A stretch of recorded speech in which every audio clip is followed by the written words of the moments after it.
প্রচুর মেঘ, এই জন্যই বলে হয়তো মেঘালয়। তার সাথে হালকা হালকা গুড়ি গুড়ি বৃষ্টি আছে, মনে হচ্ছে বরফ পড়ছে যেন বৃষ্টিগুলোতে। চারিদিক সাদা হয়ে গেছে।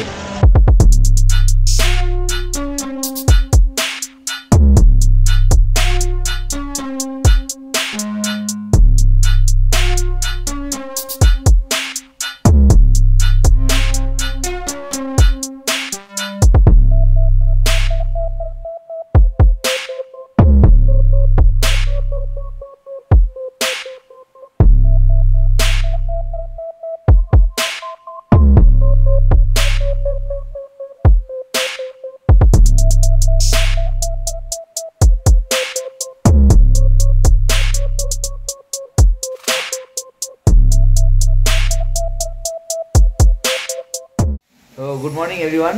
আজকে সকাল হয়ে গেছে, কিন্তু সকালে ওয়েদার একদম ডিফারেন্ট। আজকে আমরা সবাই মিলে আড্ডা মারছি। ওরা ভোর 4টে উঠেছে, আমরা উঠেছি 5:30টার সময়। আকাশের মুখ একদম ভার, বাইরে হচ্ছে সেটাই বার, বাইরে হচ্ছে প্রচন্ড বৃষ্টি। যতক্ষণ না কোনো কালকে ভিজেছি, বৃষ্টি হচ্ছে চারিদিকে ঝমঝম ঝম।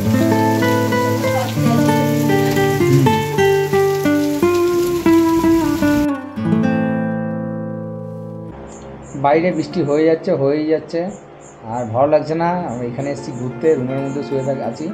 তো ও ফোন খোঁজাচ্ছে, বলো ঘুরতে যাবে না? হ্যাঁ যাবো তো। কবে? তোমরাই তো উঠছো। আরে বাইরে বৃষ্টি হচ্ছে, দেখো পিছন দিকটা দেখো, পুরো মেয়ে। জানি না, ভালো লাগছে না।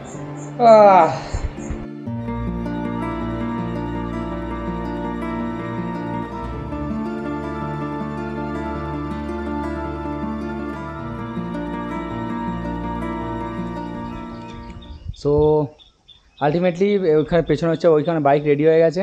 এত ওয়েদার খারাপ ছিল, এত বৃষ্টি হচ্ছিলো যে বেরোতে পারিনি। সবাই রেডি হয়ে বসেছিলাম যে কখন ওয়েদার খারাপ ঠিক হবে।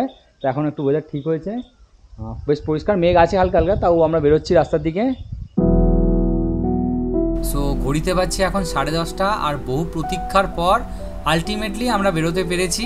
আর যারা প্রথমবার এই ভিডিওটাকে দেখছো, জানো না যে আমরা এখানে কিভাবে পৌঁছালাম, তারা প্লিজ আমার চ্যানেলে গিয়ে প্লে লিস্টে দেখবে, মেঘালয়া বলে একটা প্লে লিস্ট আছে, সেখান থেকে তোমরা আগের এপিসোডগুলো দেখতে পারো। প্রথম দিন আমরা কলকাতা থেকে শিলিগুড়ি এসেছি, next day Siliguri to Guwahati. গুয়াহাটিতে একদিন থেকে গুয়াহাটিটাকে খানিকটা এক্সপ্লোর করেছিলাম, গেছিলাম Kamakhya temple, ropeway.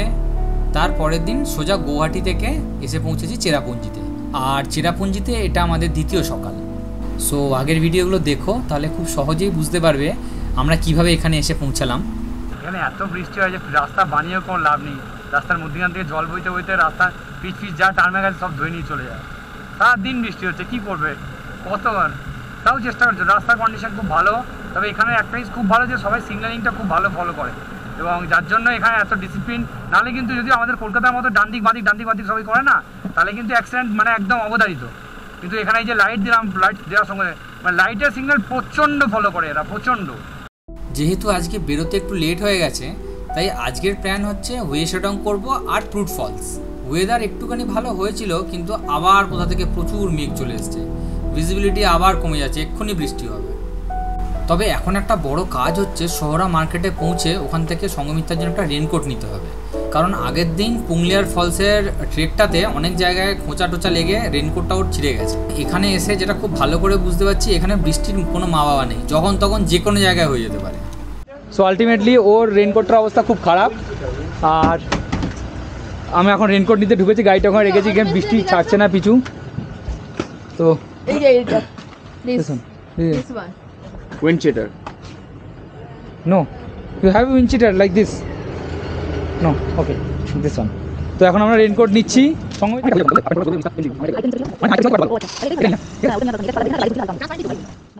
Cherrapunji is in Sora. Sora is a local name. Cherrapunji is अंग्रेज, हाँ ब्रिटिश give this name. यही है। अगर अब आज के मौसम में देखो, बाहर में एकदम अंधेरा है पूरा, लेकिन बहुत अच्छा लगता है ये जगह के लिए। हम लोग शांति मिलता है, পিস, हाँ পিস है। সঙ্গমিতার জন্য একটা রেনকোট নিলাম, আর আপাতত প্রচুর মেঘ, এই জন্যই বলে হয়তো মেঘালয়। তার সাথে হালকা হালকা গুড়ি গুড়ি বৃষ্টি আছে, মনে হচ্ছে বরফ পড়ছে যেন বৃষ্টিগুলোতে, চারিদিক সাদা হয়ে গেছে। পাক্কা আধ ঘন্টা পর এই বৃষ্টি থামলো। সত্যি বলতে বাইরে এত বৃষ্টি হচ্ছিল যে আমার সাহস হয়নি যে ব্যাগ থেকে ক্যামেরাটা বার করি। তো যাওয়ার সময় খুব সুন্দর একটা জায়গা পেলাম, দেখো ওরা এখন গাইড হচ্ছে, পিয়ের জল ভালো, এটা খুব সুন্দর জায়গা। চারিদিকে এত কুয়াশা, না কিছু দেখা যাচ্ছে না কিছু বোঝা যাচ্ছে।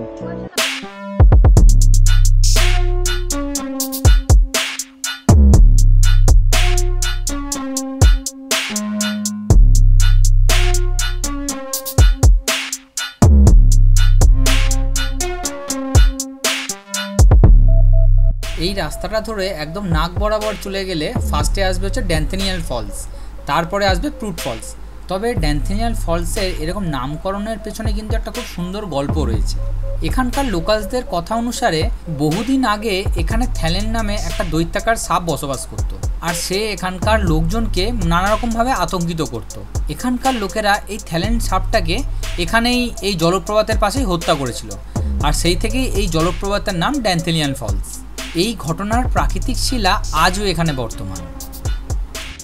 আর ঠিক আমাদের বাঁ দিকে হচ্ছে ড্যান্থেনিয়াল ফলস। এই ড্যান্থেলিন ফলস কিন্তু ইস্ট খাসি হিলসের একটা বিশেষ আকর্ষণ। এটা কিন্তু 4 চাকা বা 2 চাকা দুটোতেই খুব ইজি অ্যাক্সেসেবল। আর পাথরের মধ্যে এই যে সুন্দর স্কেপটা দেখতে পাচ্ছ, এটা সম্পূর্ণটাই কিন্তু জলের ক্ষয়কার্যের ফলে তৈরি হয়েছে।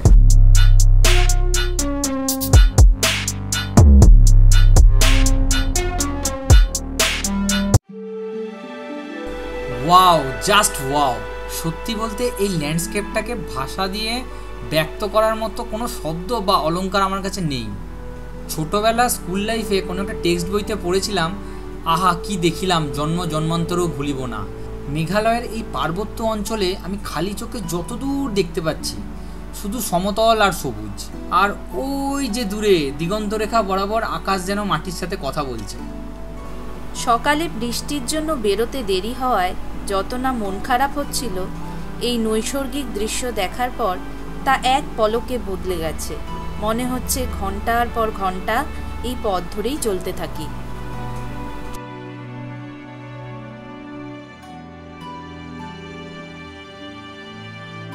মিনিট 5 এগোতেই একটা পোড়া বাড়ির মতো জায়গা দেখলাম। এখানে ছবি কিন্তু দারুণ আসবে, তাই ছবি তোলার লোভ সামলাতে না পেরে রাস্তার থেকে শটাং বাইকটাকে নিচে নামিয়ে দিলাম।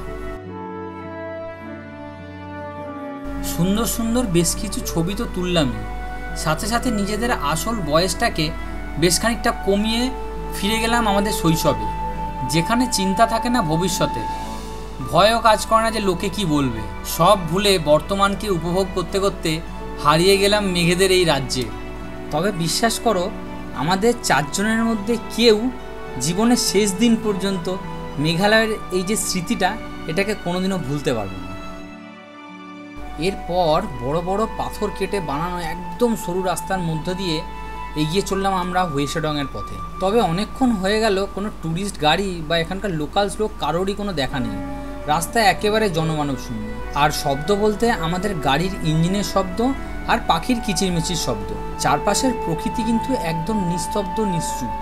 আমার সাথে ঘুরতে যাবে ওই পাহাড়ের দেশে, সবাই মিলে হারিয়ে যাব মেঘের ভেলায় বেশে। নদীর জলে ভাসিয়ে দেব চিন্তা আছে যত, মানব না আর কোনো বাধা, উড়ব পাখির মতো। এখন সত্যি 2 চাকায় করে উঠতে উঠতে আমরা মেঘেদের ওপরে এসে পৌঁছে গেছি। ওই যে দূরে সাদা মতো অংশটা দেখতে পাচ্ছ, ওটা মেঘ, আর আমরা এখন অবস্থান করছি একদম মেঘেদের ওপরে। এইবার আমার বিশ্বাস হচ্ছে যে এটা মেঘ। অ্যাকচুয়ালি এইবার আমি ফিল করছি যে আমরা মেঘের মধ্যে দিয়ে আসছিলাম, নাহলে আমার কুয়াশাই লাগছিল। তো এবার আমরা এগোচ্ছি এই রাস্তা দিয়ে, এখন আমরা ওয়েশেডংয়ের পথে, তাই তো? ইয়েস। বাইক পেছনে পার্ক করতে হবে, দেন পায়ে হাঁটা ট্রেক। আসতে হবে। ওই দূরে বেশ ভালোই জল পড়ছে, হয়তো বর্ষাকালে জলটা আরও বেশি হয়। তো আমরা কিন্তু যতটা ভেবেছিলাম যে জল দেখবো না, সেরকম নয়, জল যথেষ্টই দেখা যাচ্ছে। ওয়াও, ম্যানগ্রোভটা লাগছে। তো আমরা এখানে এসেছিলাম, কিন্তু এখানে ওই কোথাকার ঝামেলা জানে কি একটা ঝামেলা আছে না, দুটো জাতির ঝামেলা, কিছু একটা জাতিদের ঝামেলা আছে, যার জন্য এর আগে এরকম বন্ধ ছিল, তার মধ্যে খুলেছিল, ওই জন্য আমরা এলাম। কিন্তু আমরা ওয়েশেডং আর হলো না, কারণ ফেকার অতটা ট্রেক করে যাব, তারপর দেখা যাবে কিছু হলো না, সো বেকার হয়ে যাবে। অলরেডি এখানে টিকিট কাউন্টার সব বন্ধ আছে, পেছনে টিকিট কাউন্টারগুলো দোকান ফোকান সবই বন্ধ। তো আমরা প্ল্যান করলাম যে বেরিয়ে যাবো, দেখি ফ্রুট ওয়াটারফলের দিকে এখন এগোনো যাক। যদি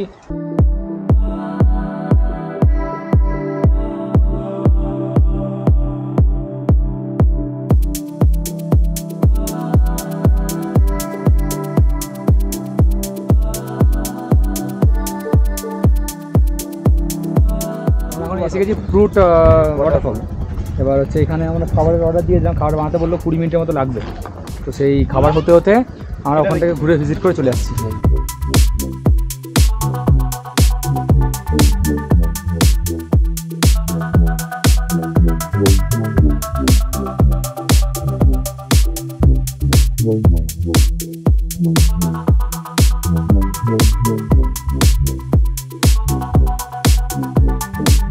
তো এখান থেকে হচ্ছে নামা স্টার্ট হলো।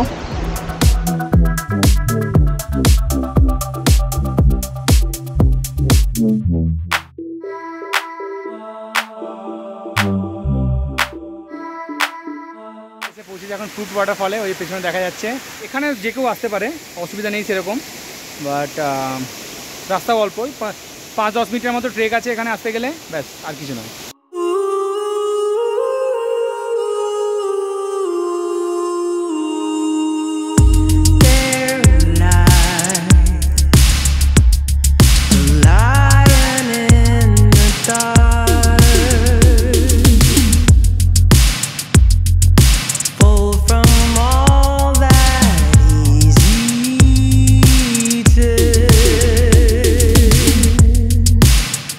ওখান দিয়ে আমরা ট্রেকটা করে এলাম, তারপরেই হচ্ছে এই জায়গাটা আছে। তো এই জায়গাটা কিন্তু খুব সুন্দর, দেখো ন্যাচারাল জিনিসগুলোকেই খুব সুন্দর সাজিয়ে গুছিয়ে করেছে। একটা কোনো গাছের এই হবে যার মধ্যে একটা ব্রাঞ্চেস আছে, ড্রিপ টু টাইপের দেখতে লাগছে। তারপরে ভাইয়া ও क्या है, वो कौन सा फ्रूट है? ওটা নব বলছে ওরা। তো এটা পাইনের ফল আছে, তার পাশেও পাইনের ফুল আছে বা বিভিন্ন রকম। ওখানে একটা কুলো আছে, ওইখানে একটা কুলো আছে, ওখানে একটা পাইনের কিছু ফল টল হবে।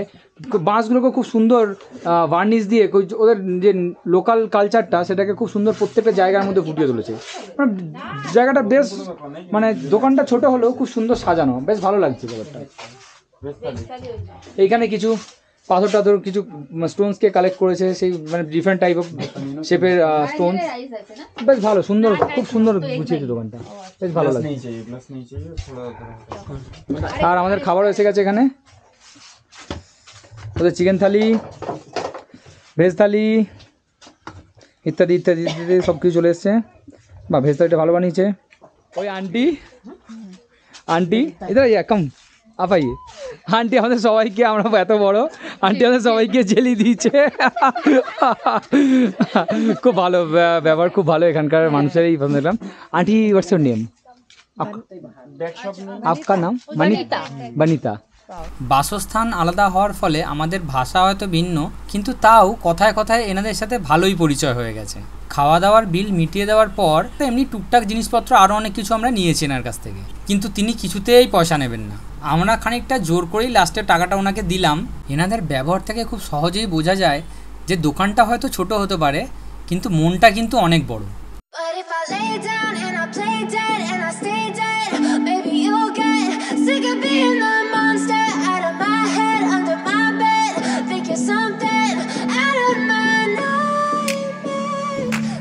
Silhouettes of you are like a taunt. Never really know just what you want. With you I don't ever feel calm. I can feel the sweat inside my palms. Play with me like cats and a string. যেতে যেতে এই পুচকুটার সাথে দেখা। আমাকে একটা ছিল না সবটা বাক্য, তো ওই যে আমার যেটা দিল ওটা দিতাম।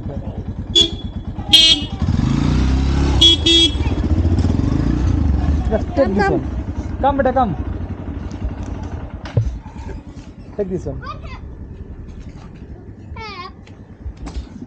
যাওয়ার পথেই খুব সুন্দর একটা জায়গা এলো। এখানে চারিদিকেই শুধু জল আর জল, চারিদিকেই ওয়াটারফল, যেদিকেই দেখা হয় সেদিকেই ওয়াটারফল। বেসিক্যালি এখানে ব্যাপারটা হচ্ছে উত্তরের দিকের জলপ্রপাত যেগুলো আছে, ওয়াটারফল যেগুলো আছে সেগুলো যেমন বরফ গলা জলে পুষ্ট, মানে ওগুলো সেই জন্য সেগুলোতে বছরের ম্যাক্সিমাম টাইমই জল থাকে। সুতরাং যখনই যাও সেখানে একদম হেভি জল পড়ছে এরকমই তোমরা দেখবে।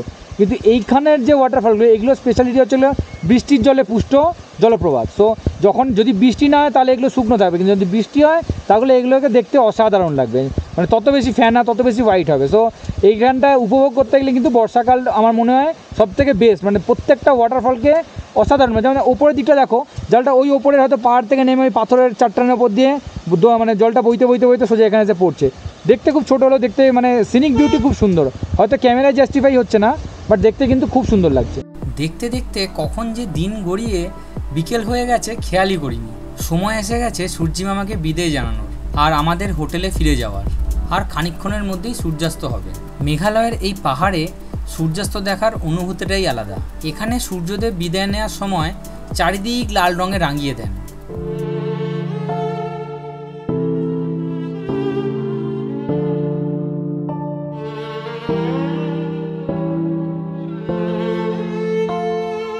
তো এখন আমরা বাড়ি গিয়ে চিকেন বানাবো, তো সেই সমস্ত নেওয়ার জন্য এখানে ভেজিটেবলস মার্কেটে এসেছি।